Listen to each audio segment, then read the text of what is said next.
یہ بہلول بھی اسی قبیلے کا فرد تھا، دجلہ کے کنارے مٹی کے گھروندے پاؤں پہ بناتا ہے اور انہیں مسمار کر دیتا ہے۔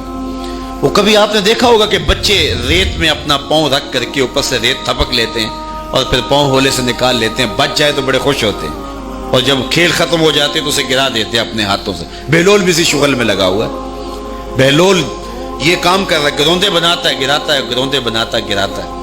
بادشاہ گزرا، پوچھا بہلول کیا کر رہے ہو؟ ہنس کے کہا جنت کے مکان بنا رہا ہوں۔ کہا بیچتے ہو؟ ہاں بیچتا ہوں۔ کتنے کا؟ 10 روپے کا، سیل لگائی ہوئی ہے۔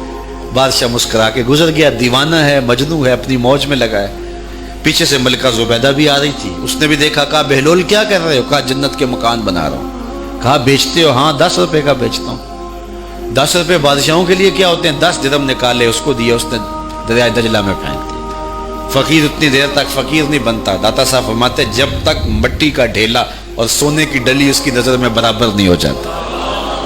اور ایک مکان کے گرد، ایک وہ گھروندے کے گرد دائرہ لگایا، کہا یہ تیرا ہوا۔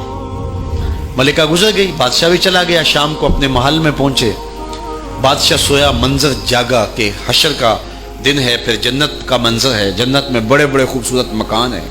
ایک مکان تو بڑا ہی اچھا لگا، تو جی چاہا کہ اس مکان کو دیکھوں۔ تو جب قریب گیا تو دروازے پہ لکھا تھا ملکہ زبیدہ۔ شوق سے آگے بڑھا تو دربان نے روک دیا، کہا یہ ملکہ کا ہے۔ کہا وہ میری ہی ملکہ ہے۔ کہا دنیا کے ضابطے اور ہیں، آخرت کے ضابطے اور ہیں۔ بادشاہ کی آنکھ کھل گئی، بے چین ہو گیا، ملکہ کو بیدار کیا، کہا تو کون سا نیک عمل کیا ہے؟ میں نے جنت میں تیرا یوں مال دیکھا ہے۔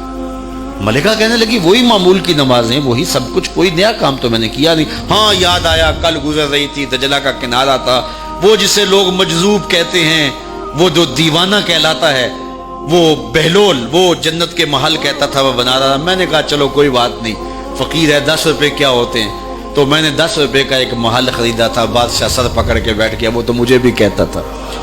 میں دیوانے کی بات سمجھ کے گزر گیا۔ اگلے دن بادشاہ قصدن گزرا۔ جب قصدن گزرا نا تو دل دھڑک رہا تھا کہ کہیں مجذوب پھر آج مل جائے اور اسی موج میں ہو تو کام بن جائے۔ دیکھا تو بہلول وہاں بیٹھا ہوا ہے، آگے بڑھ کے دیکھا تو کام بھی وہی۔ بادشاہ پھر رک گیا، پوچھا اب بہلول کیا کر رہے ہو؟ اب دل دھڑک رہا تھا کہ مجذوب ہے، کوئی اور بات کہہ دے تو چلو اچھا ہو کہ وہی جواب دے دے۔ اس نے وہی جواب دیا، جنت کے محل بنا رہا ہوں۔ بادشاہ کا کچھ دل ٹھہرا، پھر کہا اچھا بیچتے بھی ہو؟ ہاں ہاں بیچنے کے لیے بنا رہا ہوں۔ بادشاہ ادھر جیب میں ہاتھ ڈال رہا ہے اور ادھر پوچھ رہا ہے کتنے کا؟ کہا آدھی حکومت لگے گی۔ کہا کل تو 10 روپے کے بتا رہے تھے۔ کہا کل تم نے دیکھا نہیں تھا، آج سودا دیکھ کے لے رہے ہو۔ اللہ تعالیٰ ارشاد فرماتا ہے انما تنذر من اتبع ذکر وخشی الرحمن بالغیب، جو ان ڈٹھے سودے کرتے ہیں، جو بغیر دیکھ کے کرتے ہیں۔ اچھا چلو ایک خوشخبری میں آپ کو بھی سناؤں، اور وہ خوشخبری رسول اللہ کی زبان سے۔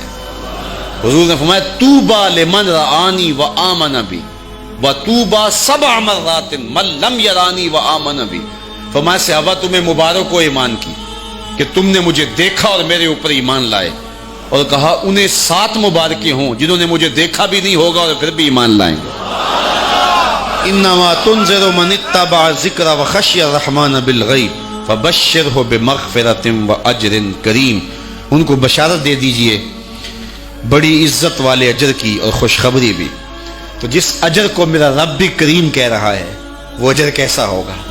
تو یہاں تو لہجہ دم توڑتا ہے اور الفاظ ساتھ نہیں دیتے کہ اجر کریم کی کیا تعریف کریں جس اجر کو میرے رب نے بھی کریم کی صفت سے موصوف کر دیا ہے۔